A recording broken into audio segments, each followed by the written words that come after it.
Psychology reveals something powerful about people who walk through life without friends, and it's not what you think. They're not damaged goods. They're not broken souls wandering aimlessly. They're not antisocial weirdos hiding from humanity. And they definitely aren't failures who couldn't figure out how to make connections. The truth cuts deeper than that. In countless cases, their minds operate on a completely different frequency, one that makes typical social interactions feel exhausting, meaningless, or just plain pointless. And if you've spent months or even years without close friends, there are legitimate psychological explanations driving this reality.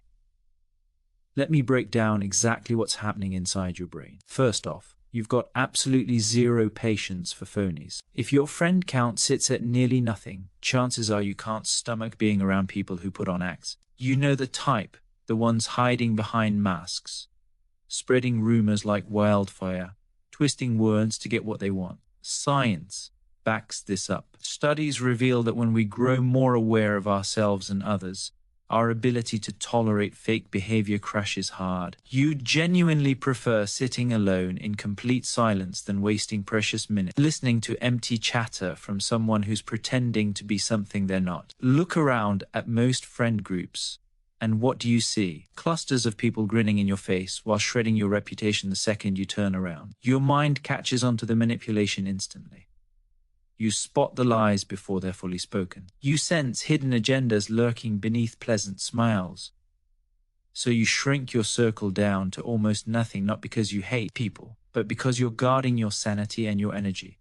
You refuse to let toxic energy leak into your space. Second, you crave substance over numbers in absolutely every connection you form. People flying solo aren't running away from relationships entirely. They're running away from relationships that feel hollow and pointless. Research confirms that individuals whose brains dive deeper into thoughts naturally want quality instead of quantity. They don't chase after mindless friendships, energy-sucking personalities, or connections that go nowhere. Small talk makes your skin crawl. Those robotic conversations about weather patterns or weekend plans where nobody's actually listening to a single word being said. If there's nothing meaty to discuss, nothing worth exploring, you mentally check out immediately. You refuse to engage. You only form bonds that cut deep, and honestly, those are incredibly rare to find. You want conversations about big ideas, about what makes humans tick, about the psychology driving our choices, about what actually gives life purpose and meaning. So instead of forcing yourself into empty friendships that drain your soul, you choose solitude until something genuine comes along. You're not settling for less just to avoid being alone. Third, your brain demands significantly more downtime after being around people. Some individuals are wired with nervous systems that are extra sensitive, which means social situations zap their energy much faster than others.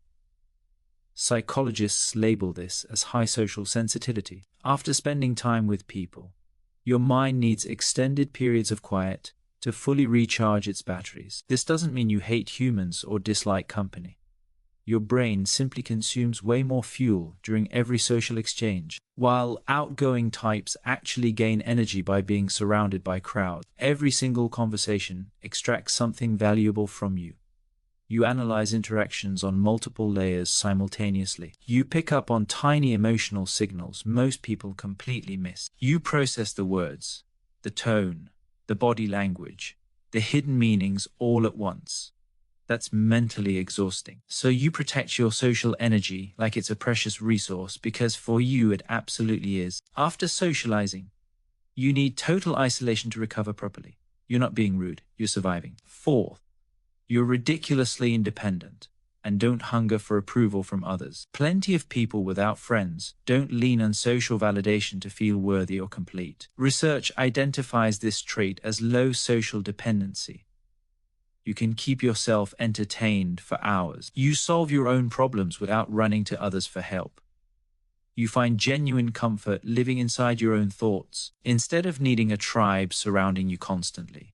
You build an entire universe within yourself. You don't depend on other people for validation, for entertainment, for motivation, or for a sense of purpose. This makes you appear cold or distant to outsiders, but it's actually incredible strength. Your standards for letting someone into your world are sky high. You don't just hand out access to your personal space like free samples. While most people collect casual acquaintances like trading cards, you are extremely picky about who earns the right to know the real you. You'd rather have 0 friends than 1 fake friend. That's not loneliness. That's self-respect. Fifth, painful experiences from your past trained you to move carefully before handing out trust. People without friends usually share one common thread woven through their history. Something happened that flipped a switch in their brain. Maybe betrayal cut them deep. Maybe childhood neglect left scars. Maybe they spent years surrounded by the wrong crowd who used them. Psychology demonstrates that once trust gets shattered, the brain shifts into protective mode and becomes extremely selective. You pause and think twice before giving anyone access to your inner world. You've been burned badly before, so now you watch people longer. You test their character before believing their words. This creates what experts call a trust threshold. Basically, a much higher bar that people must jump over before you open up. You're not paranoid, you're smart. You learn from experience that not everyone deserves your trust.